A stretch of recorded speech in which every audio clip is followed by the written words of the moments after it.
Good afternoon, everybody. I'm Spencer. I'm one of the founders of Cocoa Runners, and I'm passionate about real chocolate.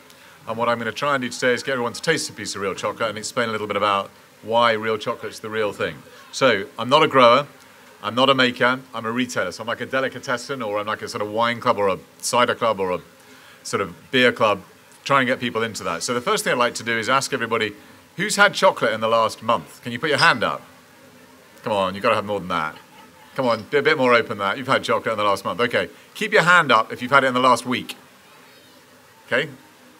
Okay, that's better. Last day. Okay, now everybody take their hands down. And who's actually had real chocolate, which is made out of bean to bar? There you go, a few of you. So if you, well, keep your hands up. And anyone who hasn't, there's somewhere there, there's a lady who's about to hand out some real chocolate. So the great thing about chocolate is that everybody can enjoy it. Brits eat 80% of Brits eat it every week, 20% eat it every day. But 99% of people have actually never had what we call real chocolate, which is just made from these, which are beans. What happens is in chocolate is that the big African countries are run by big monopolies. They buy the beans as cheaply as possible. They don't really care how they're looked after.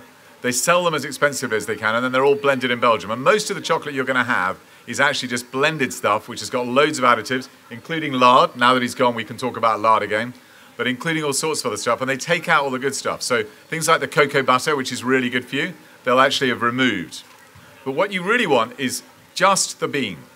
In chocolate, less is more. If you just focus on this, you put minimal processors in it, you put minimal additives in it, you can create some really extraordinary flavors.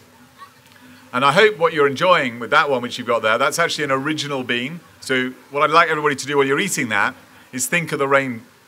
And the reason I want you to think of the rainforest is that every time one of those bars made by Philip Kaufman gets sold, he actually plants a tree in the rainforest. So this sort of chocolate doesn't just taste good, but it really does the world a whole load of good as well. So what we do is we run around the world finding these makers. These guys didn't really exist 10, 15 years ago because nobody could break these big cacao monopolies coming from the Caribbean, coming from Africa. But now people are finally starting to be able to get access to great beans. So there's a guy up on stage yesterday called Pablo. Did everyone meet him? But his great thing is that he goes out to Peru, sources amazing beans, brings them back and creates this great raw chocolate.